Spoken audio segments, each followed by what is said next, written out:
একটা মানুষ যখন দুনিয়ার মধ্যে আসার সময় হয়ে যায়, সর্বপ্রথম তার মায়ের গর্ভের মধ্যে আসে। মায়ের গর্ভে থাকা অবস্থায় তার বক্ষণ করা দরকার আছে, পান করা দরকার আছে, তার খাবার খাওয়ার দরকার আছে। কিন্তু মায়ের গর্ভে তো রক্ত ব্যতীত তেমন খাবার নাই। এই রক্ত তো নাপাক জিনিস। এই রক্তটা যদি মুখের মধ্যে লাগে তাহলে মুখ নাপাক হয়ে যাবে। এই রক্তটা যদি মুখের মধ্যে লাগে, যেই মুখ দিয়া আল্লাহ পাক রব্বুল আলামিনের ইবাদত করবে, যেই মুখ দিয়া আল্লাহ পাক রব্বুল আলামিনের জিকির করবে, যেই মুখ দিয়া আল্লাহ পাক রব্বুল আলামিনের প্রশংসা করবে, যেই মুখ দিয়া আল্লাহ পাক রব্বুল আলামিনের তাসবিহ জপবে, যেই মুখ দিয়া আল্লাহ পাক রব্বুল আলামিনের দেওয়া কোরআন পড়বে, সেই মুখটাকে আল্লাহ পাক রব্বুল আলামিন যখন আমরা মায়ের গর্ভে থাকি তখন ও রক্ত লাগাইয়া আল্লাহ পাক রব্বুল আলামিন আমাদের মুখটাকে নাপাক করে না, আমাদের মুখটাকে অপবিত্র করে না। কিন্তু আফসোস ও পরিতাপের বিষয় হলো, দুনিয়ার মধ্যে আমরা আইসা আল্লাহ পাক রব্বুল আলামিনের নাফরমানি করে করে আল্লাহ পাক রব্বুল আলামিনের সীমা লঙ্ঘন করে আমরা নিজের মুখটাকে নাপাক করে ফেলি। মুহতারাম হাজিরিন, এই জন্য সর্বহালতে আল্লাহ পাক রব্বুল আলামিনের ইবাদত করা চাই। আল্লাহ পাক রব্বুল আলামিন আমাদেরকে সৃষ্টি করার পাশাপাশি দুনিয়ার মধ্যে আল্লাহ পাক রব্বুল আলামিন যত মানুষ সৃষ্টি করলেন, সব মানুষের জন্যে আল্লাহ পাক রব্বুল আলামিন এক একটা করে জান্নাত সৃষ্টি করলেন। আল্লাহ পাক রব্বুল আলামিন পবিত্র কোরআনের মধ্যে বলেন, ও ঈমানদারেরা, আমি তোমাদের জান মান কিনে নিলাম, বিনিময়ে তোমাদেরকে জান্নাত দিয়ে দিলাম। মুহতারাম হাজির, এর মানে এটাই, দুনিয়ার মধ্যে থাকা অবস্থায় আমাদের জান আল্লাহর রাস্তায় ব্যয় করতে হবে, আমাদের মাল আল্লাহর রাস্তায় ব্যয় করতে হবে, আমাদের সব কিছু আল্লাহর জন্যে। যদি আমাদের জান মাল আল্লাহর রাস্তায় ব্যয় করতে পারি, তাহলে আল্লাহ পাক রব্বুল আলামিন আমাদেরকে মৃত্যুর পরে ওই আখিরাতে চির সুখের ঠিকানা জান্নাত দিবেন। মুহতারাম হাজিরিন, এই জন্য এই দুনিয়া তো আমাদের জন্য আসল না, এই দুনিয়া আমাদের জন্য চিরস্থায়ী ঠিকানা না, এই দুনিয়ার মধ্যে আমরা চিরকাল থাকব না। এই জন্য যাওয়ার পূর্বে আমাদের অবশ্যই ইবাদত করতে হবে। আমাদের একদিন সবারই চলে যেতে হবে, যেতে হবে খালি হাতে, যেতে হবে খালি হাতে, সঙ্গে কিছুই যাবে না, 3.5 হাত জায়গা পাবি, পাবি না রে বিছানা। মুহতারাম হাজিরিন, এই জন্য আজকে আপনি কোটি টাকার মালিক হতে পারেন, আজকে আপনি গাড়ির মালিক হতে পারেন, আজকে আপনি বাড়ির মালিক হতে পারেন, কিন্তু এই গাড়ি বাড়ি ধন সম্পদ কোনো কিছুই আপনার সাথে যাবে না। সাথে যা যাবে সেটা হলো আমল।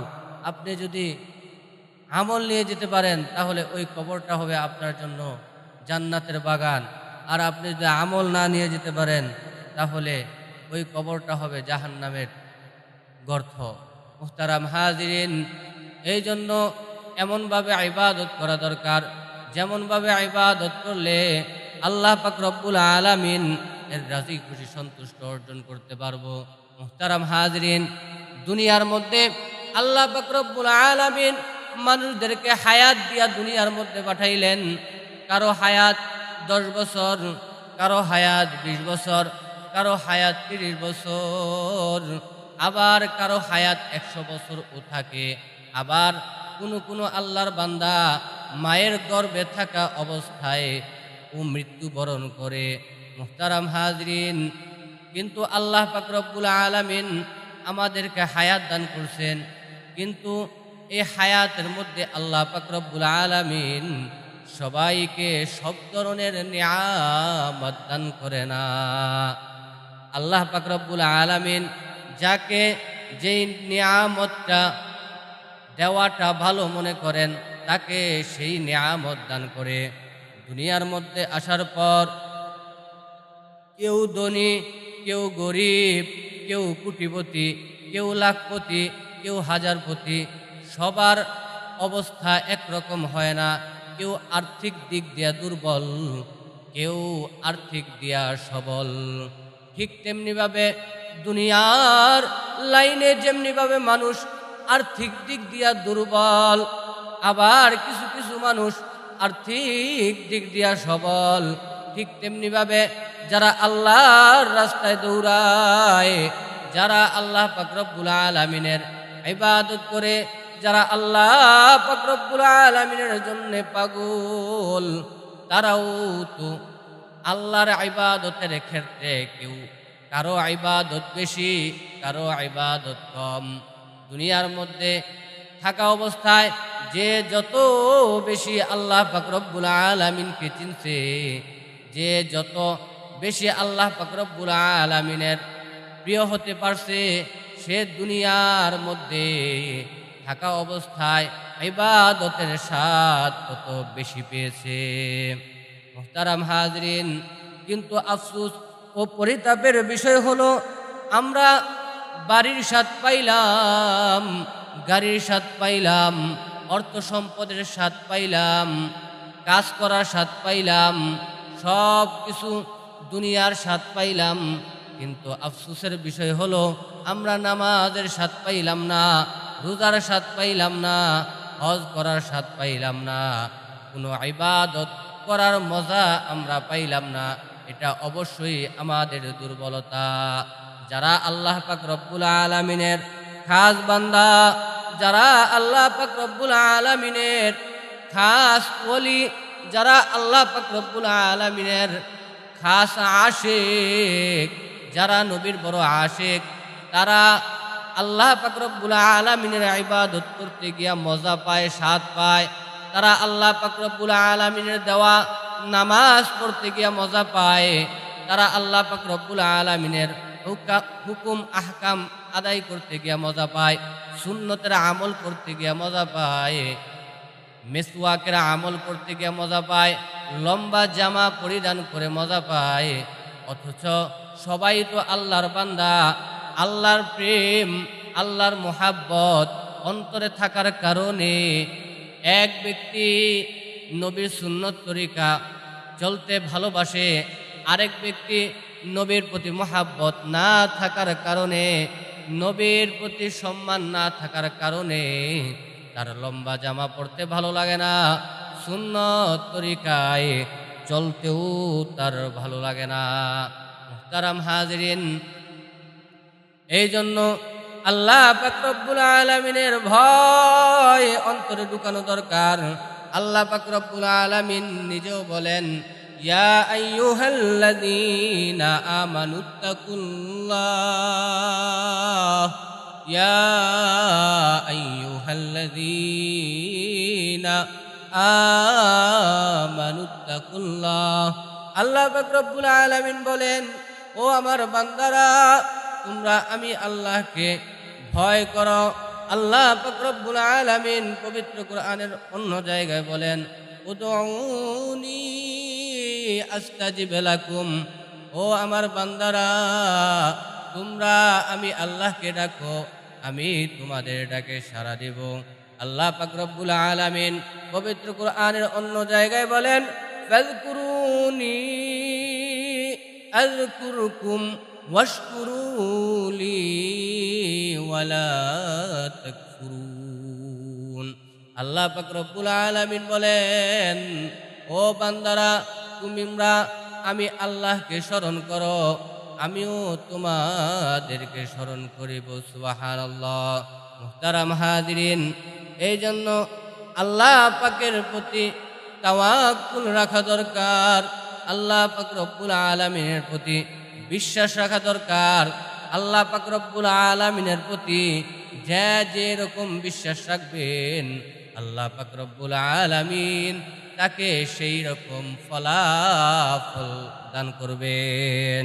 মুহতারাম হাজরিন, মুসা আলাইহিস সালাতু ওয়াস সালাম আল্লাহর কাছে দোয়া করে, আল্লাহ, মুসা আলাইহিস সালাতু ওয়াস সালাম আল্লাহর কাছে বলেন, আল্লাহ, আমার এই জামানার মধ্যে সবচাইতে গুনাহগার ব্যক্তিকে, সবচাইতে নিকৃষ্ট ব্যক্তিকে, সবচাইতে পাপী ব্যক্তিকে আমাকে দেখাইয়া দেন।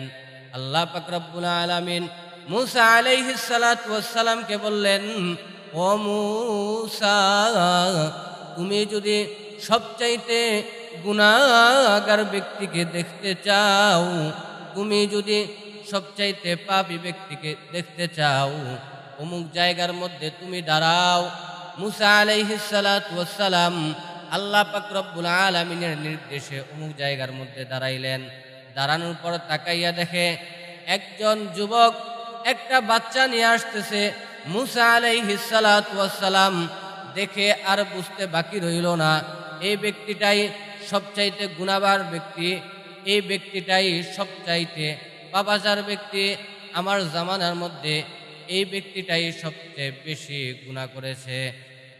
মুসা আলাইহিস সালাতু ওয়াস সালাম ইস্তিগফার পাঠ করলেন। মুসা আলাইহিস সালাতু ওয়াস সালাম গুনাহগার ব্যক্তিকে দেখে ইস্তিগফার পড়লেন আর বললেন, আমি জীবনের সবচাইতে আজকে গুনাহগার ব্যক্তিটাকে দেখলাম। আল্লাহ পাক রব্বুল আলামিনের দরবারে আবার ফরিয়াদ করলেন, আল্লাহ, আল্লাহ, সবচাইতে গুনাহগার ব্যক্তিটাকে আমাকে দেখাইলেন, সবচাইতে পাপী ব্যক্তিটাকে আমাকে দেখাইলেন। ও আল্লাহ, এবার আপনার কাছে আমার ফরিয়াদ, আমার জামানার মধ্যে সবচাইতে নিষ্পাপ, সবচাইতে মাসুম যে ব্যক্তিটা, ওই ব্যক্তিটাকে আমাকে দেখাইয়া দেন। আল্লাহ পাক রব্বুল আলামিন মুসা আলাইহিস সালাতু ওয়াস সালামকে বললেন, ও মুসা, সকাল বেলা তুমি যেই জায়গার মধ্যে দাঁড়াইলা, বিকাল বেলা তুমি সেই জায়গার মধ্যে দাঁড়াইয়া যাও। মুসা আলাইহিস সালাতু ওয়াস সালাম সকাল বেলা যেই জায়গার মধ্যে দাঁড়াইয়া সবচেয়ে গুনাহগার ব্যক্তিটাকে দেখলেন, ওই জায়গার মধ্যে যখন বিকাল বেলা দাঁড়াইলেন, সকালবেলা যে ব্যক্তিটাকে দেখলেন, বিকাল বেলাও মুসা আলাইহিস সালাতু ওয়াস সালাম সেই ব্যক্তিটাকেই দেখলেন। এবার মুসা আলাইহিস সালাতু ওয়াস সালাম আল্লাহর কাছে বলেন, আল্লাহ, যে ব্যক্তিটা সকালবেলা গুনাহগার ছিল, যে ব্যক্তিটা সকালবেলা সবচাইতে পাপী ব্যক্তি ছিল, যে ব্যক্তিটা সকালবেলা অপরাধী ছিল, ওই ব্যক্তিটা বিকাল বেলা কিভাবে এত মাসুম হয়ে গেল? আল্লাহ পাক রব্বুল আলামিন মুসা আলাইহিস সালাতু ওয়াস সালামকে বলেন, ও মুসা, এই ব্যক্তি সে আমার উপর ভালো ধারণা করেছে, সে আমার উপর ভালো বিশ্বাস স্থাপন করেছে। কি বিশ্বাস স্থাপন করেছে? আল্লাহ পাক রব্বুল আলামিন মুসা আলাইহিস সালাতু ওয়াস সালামকে জানাইয়া দেয়, ও মুসা, তুমি যে দেখতেছো এই যুবকের সাথে, আমার এই বান্দার সাথে তার সন্তান তাকে প্রশ্ন করেছিল, ও বাবা, তুমি আমাকে বলো দুনিয়ার মধ্যে সবচাইতে শক্তিশালী পাওয়ারফুল জিনিস কি? তখন তার বাবা জবাব দিয়েছিল, সবচাইতে পাওয়ারফুল, সবচাইতে শক্তিশালী জিনিস হলো আগুন। কারণ এই আগুন দুনিয়ার সমস্ত যা কিছু এই আগুনের মধ্যে দেওয়া হয় না কেন, সব কিছুকে পুড়িয়ে জ্বালিয়ে ছারখার করে দেয়। এবার মুসা আলাইহিস সালাতু ওয়াস সালাম কে আল্লাহ পাক রব্বুল আলামিন আরো জানাইয়া দেয়, তখন ওই যুবক যখন ওই তার সন্তানকে এই উত্তর দেয়, সন্তান আবার তার বাবাকে প্রশ্ন করে, ও বাবা, এই আগুন তো শক্তিশালী বুঝলাম, কিন্তু এই আগুনের চাইতে শক্তিশালী বড় কোনো কিছু আছে নাকি? তখন ওই যুবক উত্তর দেয়, হ্যাঁ, এই আগুনের চাইতে শক্তিশালী জিনিস আছে, সেটা হলো পানি। আগুন যতই শক্তিশালী হোক না কেন, এই আগুনের মধ্যে যদি পানি ঢেলে দেওয়া হয়, এই আগুন নিভে যায়, এই আগুন বন্ধ হয়ে যায়। তখন ওই বাচ্চাটি আবার প্রশ্ন করে, ও বাবা, আগুনের চাইতে শক্তিশালী জিনিস হলো পানি। পানি তো শক্তিশালী বুঝলাম, কিন্তু এই পানির চাইতে শক্তিশালী কোনো জিনিস আছে নাকি? তখন আবার বলে, পানির চাইতে শক্তিশালী জিনিস আছে, সেটা হলো বাতাস। কারণ বাতাস এমন শক্তিশালী, পানি স্থির থাকতে পারে না। এই বাতাসের কারণে বাতাস যেই দিকে যায়, পানিকে সেই দিকে হেলিয়ে দুলিয়ে নিয়ে যায়। এবার ওই যুবকের সন্তান আবার প্রশ্ন করে, ও বাবা, আপনি একটু বলেন, আগুনের চাইতে শক্তিশালী জিনিস আছে পানি, পানির চাইতে শক্তিশালী জিনিস হলো বাতাস, বাতাসের চাইতে শক্তিশালী কোনো জিনিস আছে নাকি? তখন আবার বলে, এই বাতাসের চাইতে শক্তিশালী জিনিস হলো পাহাড়। এই পাহাড় এত শক্তিশালী, বাতাস যতই প্রবল বেগে আসুক না কেন, এই পাহাড়কে ভেদ করে এই বাতাস যেতে পারে না, এই বাতাসকে পাহাড় আটকিয়ে ফেলে। এবার ওই সন্তান আবার প্রশ্ন করলেন, ও বাবা, এই পাহাড়ের চাইতে শক্তিশালী কোনো জিনিস আছে নাকি? তখন বলল, হ্যাঁ, এই পাহাড়ের চাইতে শক্তিশালী বড় বস্তু আছে, সেটা হলো আমি তোমার বাবা। আমি তোমার বাবা, আমার গুনাহ এই পাহাড়ের চেয়েও কোটি কোটি গুণ বড়। এবার ওই সন্তান বাবাকে প্রশ্ন করে, ও বাবা, তোমার গুনার পরিমাণ এই পাহাড়ের চেয়েও বেশি, তোমার গুনাহ এই পাহাড়ের চাইতেও বড়, কোটি কোটি গুণ বড় বুঝলাম। ও বাবা, আপনি একবার বলেন, আপনার গুনার চাইতে বড় কোনো জিনিস আছে নাকি, বড় কোনো বস্তু আছে নাকি? তখন ওই যুবক উত্তর দেয়, ও আমার সন্তান, তুমি জেনে নাও, জেনে নাও, আমার গুনার চাইতে কোটি কোটি গুণ বেশি বড় হলো আল্লাহ পাক রব্বুল আলামিন এর দয়া, আল্লাহ পাক রব্বুল আলামিন এর রহমত, আল্লাহ পাক রব্বুল আলামিন এর করুণা, আল্লাহ পাক রব্বুল আলামিন এর দয়া আমার গুনার চাইতে কোটি কোটি গুণ বড়। আল্লাহ পাক রব্বুল আলামিন মুসা আলাইহিস সালাতু ওয়াস সালামকে জানাইয়া দেয়, ও মুসা, তুমি জেনে নাও, সে যেহেতু স্বীকার করেছে, সে যেহেতু বিশ্বাস স্থাপন করেছে, তার গুনার চাইতে কোটি গুণ বড় আমার রহমত, আর এই রহমতের খাতিরে আমি তাকে মাফ করে দিলাম। মুহতারাম হাজরিন, এই জন্য আপনি যাই কিছু করেন না কেন, আল্লাহ পাক রব্বুল আলামিনের উপর তাওয়াক্কুল রাখতে হবে, আল্লাহ পাক রব্বুল আলামিনের উপর বিশ্বাস স্থাপন করতে হবে। আল্লাহ পাক রব্বুল আলামিনের দেওয়া হুকুম আহকাম অনুযায়ী আমাদেরকে জীবন যাপন করতে হবে। কিন্তু আফসোস ও পরিতাপের বিষয় যে আল্লাহ পাক রব্বুল আলামিন দুনিয়ার মধ্যে আমাদেরকে মুসলমান বানাইয়া পাঠাইছেন, যে আল্লাহ পাক রব্বুল আলামিন দুনিয়ার মধ্যে আমাদেরকে নিষ্পাপ মাসুম বানাইয়া পাঠাইছেন, যে আল্লাহ পাক রব্বুল আলামিন আমাদের জবানটাকে পবিত্র রাখছেন, যে আল্লাহ পাক রব্বুল আলামিন আমাদের এই জবানের মধ্যে কোনো নাপাক বস্তু লাগতে দেয় নাই। কিন্তু আফসোস ও পরিতাপের বিষয় হলো, সেই জবান, সেই মুখ দিয়া আমরা মানুষের গীবত, আমরা মানুষের তহমত করে এই মুখটাকে নাপাক করে ফেলি। মুহতারাম হাজরিন, একটা মানুষ যখন দুনিয়ার মধ্যে আসার সময় হয়ে যায়, সর্বপ্রথম তার মায়ের গর্ভের মধ্যে আসে। মায়ের গর্ভে থাকা অবস্থায় তার বক্ষণ করা দরকার আছে, পান করা দরকার আছে, তার খাবার খাওয়ার দরকার আছে, কিন্তু মায়ের গর্ভে তো রক্ত ব্যতীত তেমন খাবার নাই। এই রক্ত তো নাপাক জিনিস। এই রক্তটা যদি মুখের মধ্যে লাগে তাহলে মুখ নাপাক হয়ে যাবে।